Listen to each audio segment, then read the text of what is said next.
Você sabia que na Grande Florianópolis é possível conhecer um pedacinho da Grécia e saborear suas delícias?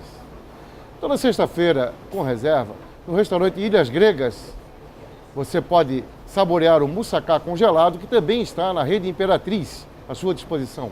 Conheça. No programa de hoje a gente está conhecendo um pedacinho da França no Brasil, através do Benoit, que criou o Café François, atualmente aqui na SC 401. Benoit, aparentemente, fazer um pão é fácil. Você pode explicar os passos para fazer um pão bem feito? Para fazer como você fala, acho que fazer um bom pão pode acontecer um pouquinho por sorte, consegue, mas a repetir isso aí com frequência, essa é a parte mais complicada. O pão é uma soma de detalhes que pode parecer pouco importante, mas que somada dá um resultado totalmente diferente no final. Quais são os detalhes mais importantes para fazer pão? Primeiro, a temperatura. Cada pão, tem uma temperatura que seja uma temperatura chamada de temperatura de base. Então essa temperatura vai ser uma temperatura de base, ok. Uma temperatura que vai somar a temperatura do ar, a temperatura externa, a temperatura da farinha e a temperatura da água. Por exemplo, hoje está mais frio. Hoje está mais frio, então a gente vai ter que botar uma água um pouco mais quente. Eu vou somar a temperatura do ar, hoje faz 28. Tem que dar um número, isso? Exatamente. Essa depende do pão, é entre 45 para mais frio, até 60, 65 a mais. Depende da textura que tu vai querer no final. Porque se essa soma, no início da mistura, tem esse valor de base, na saída da amassadeira, sendo que a gente repete o mesmo tempo de mistura por cada pão também, então tu vai ter uma temperatura que deve ser a mesma. Tanto faz que seja no inverno, no verão, a ideia de guardar... Você tem uma média... Exatamente. Mas pode ser mais água ou menos trigo? Ou... Não, a gente não muda nas quantidades, a gente muda na temperatura dos ingredientes. Esse é o primeiro detalhe que, mas é a mesma coisa, não é a mesma coisa. Aqui é muito úmido, como é que você lida com isso? Alors, essa é outra parte. Essa umidade que tem aqui, por exemplo, no inverno, vai mudar na textura do pão ao longo do dia. Hoje no café, eu tomei a decisão agora, já faz alguns anos, que antigamente eu assava uma grande fornada de manhã e mais uma fornada de meio-dia, como se faz na França, que lá a temperatura não é tão úmida. Só que o pão que estava assado de manhã ao início da tarde, já 5, 6 da tarde, era muito mole, perdi da crocância dele. Por causa da umidade, ele ficava mais borrachudo um pouquinho. Então, hoje um dia, assim, deve ter uns 6, 7 fornadas por dia.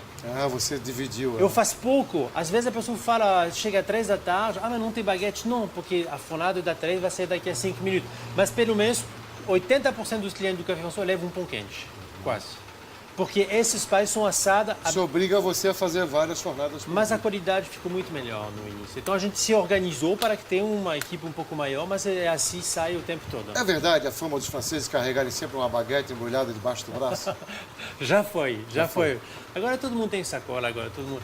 Mas muito cliente acredita que é um dos detalhes que faz com o pão francês tenha um sabor diferente. Boa. Então deixa ele acreditar isso aí, mas não deve ser. Confesso que nunca vi lá na França. Não, hoje em dia já não é mais. Sim. Já não é mais. Mas é uma brincadeira que ficou. Sim, fica até. Os pães, você tem quantos tipos de pães aqui? 30, mais ou menos um 30. Mas você trouxe 3 tipos diferentes aqui. Pode falar um pouquinho sobre cada um deles? Sim. Alors, esse é o primeiro. É um pão muito macio, que a base desse pão é um pão viennois. Um pão vienense austríaco, isso? Austríaco, exatamente. Que é um pão doce, que é o único pão que vai açúcar. A gente tem uma textura muito mole. Se eu vou tocar, você vai ver que aqui o pão ele é muito macio. E a textura é muito cremosa. Ele mantém sempre essa textura? Ele mantém sempre essa textura. Esse não vai ter tão a ação da umidade, porque vai açúcar e vai manteiga. Então é um pão muito macio. Aqui... O preparo dele é... O preparo dele, a base é mais ou menos, a gente tem essa mistura. São trigos diferentes ou da mesma coisa? São o mesmo trigo. Aqui não tem muitas opções de trigo. Então eu encontrei um bom trigo, então adaptei minhas receitas para utilizar o mesmo trigo. Hoje em dia eu utilizo 2 tipos de trigo, branco, e 2 tipos de trigo integral, centeio. E a gente tem um de sarrasin agora, uma farinha de sarrasin que é pouco usada agora. É o trigo sarraceno que a gente chama. Muito bom e dá um gosto fenomenal nos pães. É um pão muito macio, rápido, a fermentação desse pão vai ser de 2 horas e meia, 3 horas. Esse é um pão para o café, não? Pão para o café, as crianças adoram isso aqui, passam uma gelée, um chocolate, de manhã com uma manteiga, no café da manhã. Esse para fazer um sanduíche já não fica tão bom, porque é doce. Então, doce com presunto e queijo não vai ficar muito legal. Aqui no meio eu trouxe uma baguete. Esse é o carro-chefe da casa, baguete que chama de baguete francesa, um pão que fica macio. Você veja que a casquinha é uma casquinha bem fininha, ao contrário do pão italiano, por exemplo, o pão francês que a gente tem aqui, que é um pão de campanha, mais grosso, mais rústico. A casca vai ser quase um meio centímetro. Essa é bem fininha, um pão bem aerado. Essa receita, mesma coisa. Eu utilizo vários tipos. Pão, ele quis dizer o pão bem aerado, né? Mas ele é mais firme do que esse aqui. Mais firme. Mais firme. Mas ainda uma coisa que você veja, mais firme, mas ele é aerado, mas ele é agradável. Achei interessante a sua explicação sobre a casquinha fina comparando com o italiano, né? Por que o italiano tem a casca mais grossa? Eu tenho alguns pontos também aqui com essa casca grossa e o tempo de fermentação. Mais fermentação, mais casca o pão vai desenvolver. Então, com qual objetivo? Uma textura diferente. No início, a gente chama de pão campanha na França. Pão campanha em francês é interior, seria um pão do interior. Pão da campanha. Por quê? Porque naquela época o padeiro passava uma vez por semana na campanha distribuindo o pão. E a pessoa comprava um pão que tinha que demorar. Redondo, né? Exatamente. Redondo, né? Esse pão tinha que aguentar uma semana. Então um pão desse daqui uma semana ele já vai estar todo mole, já vai começar a mofar, etc. Se você deixa fora. Aquele pão de campanha não, porque aquele casca é uma proteção para ele. Tem razão, está explicado. Então 7 dias será a durabilidade que o pão tinha que ter. Então os padeiros desenvolveram um pão que ia aguentar esses 7 dias. Hoje em dia não se faz mais, mas tem pão que a tradição ficou. Sim, em alguns lugares realmente ele é tradição. A gente vê aquele pão grande. Ah, eu adoro. Em Paris tem um lugar eles vendem por fatia. Sim, vendem em cunhas. Assim. Em cunha, exatamente. Essa a diferença desse pão, por exemplo, que a fermentação é líquida, o fermento é líquido. Eu preparo um fermento de manhã para misturar 2 a 3 horas depois. O que é a diferença de uma fermentação direta é que o miolo vai ser muito mais cremoso. Vai dar uma textura um pouco diferente que a gente bota o fermento direto na massa. E por último, um pão super tradicional italiano, que é uma ciabatta. A diferença da ciabatta é farinha branca tradicional, vai azeite de oliva extra virgem. Farinha branca tradicional, azeite de oliva extra virgem. E esse pão, a diferença desse pão é que a gente não forminha esse pão, a gente corta o pão. Então a gente abaixa a massa, faz um quadrado e a gente corta com a faca, pega, bota na assadeira e bota no forno. Esse pão é formigado na mão. Aqui no café também tem uma máquina que é a amassadeira, não tem divisor. Você faz isso aqui na mão e corta? Exatamente, você abaixa, faz um tapete, vamos dizer, de uma grossura de 2 centímetros e com a faca você corta, pode cortar em cunha, tira grande, tira pequeno, quadradinho, do jeito que você quiser. E Como conservar esses pães de um dia para o outro? O melhor para conservar é dentro do saco de pão, que vai deixar aerar, mas sem pegar muita umidade. E na faixa de 1 dia, 2 dias, ele fica igual. Se passou desse prazo, você pode acender o forno com a mão, passar embaixo da torneira, molhar um pouquinho, botar no forno já pré-aquecida e volta igual. Isso eu aprendi recentemente, sabia? Ah, é? Você molha a mão, pré-aquece o forno, molha a mão, coloca no pão e leva ao forno. Ele volta, ele pega a crocância. Parece que saiu da padaria naquela hora. Exato. Quais têm sido as preferências dos teus clientes aqui no café? Esses três são os 3 que eu chamo. De ciabatta, a gente tem 4 tipos de ciabatta, com azeitona verde, que é essa aqui, a azeitona preta, integral, que sai bastante, e a ciabatta tradicional, sem recheio. Por que uma pergunta que eu estou para fazer até? Por que o pão integral demora mais tempo para ficar duro? Até a farinha, que seja a farinha integral, você vai a casca do som, o interior do som que chama na França o som, que é a cabeça do trigo, vamos dizer. Sim. Então essa aqui dá uma farinha muito mais rica. E quando você mistura, por exemplo, é um pão que vai precisar um pouquinho mais de água. Você bota uma quantidade de água mais no pão integral que no pão branco, porque a farinha branca já suga menos.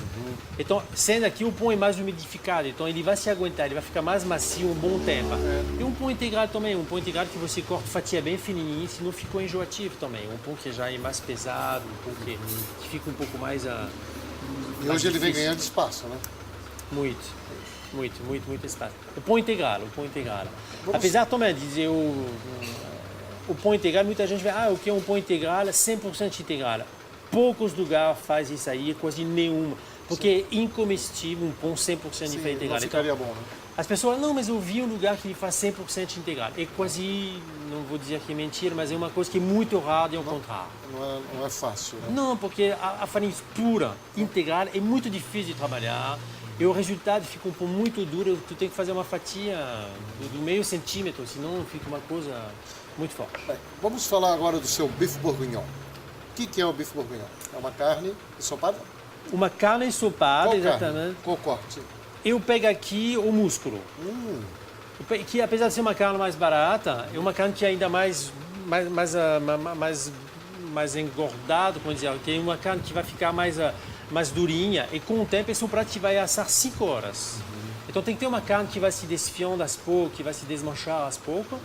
E a receita é muito simples. Você passa o seu pedaço de carne na farinha, sela, bota numa panela com cebola e cenoura, enche de vinho tinto, algumas folhas de louro, Não vai alecrim. água, é vinho tinto. Vinho tinto nos 3 primeiras horas. E depois, depende como é que reduziu, você pode botar um pouquinho mais de caldo de carne para remolhar um pouquinho, mas pouca coisa. Normalmente de vinho basta. No final de 5 horas, Esse resultado. A carne vai se desmanchando, o molho suiu toda a parte de álcool do molho, então sobrou só o sabor do vinho sem a parte alcoolizada. Sim. Então os legumes vão ficar meio caramelizados, um pouquinho, meio confitada. É um prato que se come com um pão assim no inverno, com uma purê de batata do Joël Robuchon, ficou... Nossa, depois um dia voltaremos aqui para você contar o segredo do pirê do Jorge Robuchon. Ok. Eu gostaria de saber o seguinte, além desses produtos que você tem aqui diariamente, pão e também para o curso, o que mais você oferece aqui para a pessoa levar? Tem ainda o foie gras? Tem. Tem o foie gras, isso faz parte da identidade da tradição francesa. Então a gente eu compro o fígado cru, que eu asso em terrine aqui no Bain-Marie. E a gente vende por semana um foie gras, a pessoa leva uma fatia, 2 fatias, ou às vezes come aqui no café com uma taça de vinho. É um prato muito delicioso, realmente. É um prato que... Maravilha. Não, é muito... Ele é gordura, fígado gordo. Sim, gorduroso ele é. Mas quando você assa, por exemplo, sai muita gordura. Então é um prato que é extremamente saboroso. Não, ele é rico em sabor. Ele é rico em sabor, não precisa comer muito Que também. ingrediente você coloca para fazer? Com várias testes aqui, o paladar brasileiro aqui, eles gostam pura. Eu acho normal, sem botar nenhum tipo de vinho de Porto, que ficou muito bom com vinho de Porto. Eu fiz com uma camada de figo confitado, fica uma delícia com figo, mas aqui as pessoas não... Você só coloca na terrine e leva ao forno. Exatamente, você corta no meio, você tinha que tirar os nervos, Sim. sal, pimenta, um peso por cima. O peso por cima ajuda a tirar a gordura, então ele fica menos gorduroso mesmo. Senão fica uma coisa mais... firme. A gente exatamente. percebe quando corta. Exatamente. Ok, desejo mais sucesso para você. Obrigado, aqui, Beto. tá? E vale a pena conhecer. Na SC401, Café Françoise. Chegamos ao final de mais um programa Box 32 para a TV com o canal 36. Muito obrigado a todos e até a próxima semana. Isso aí. Obrigado, Beto. Obrigado. Bom.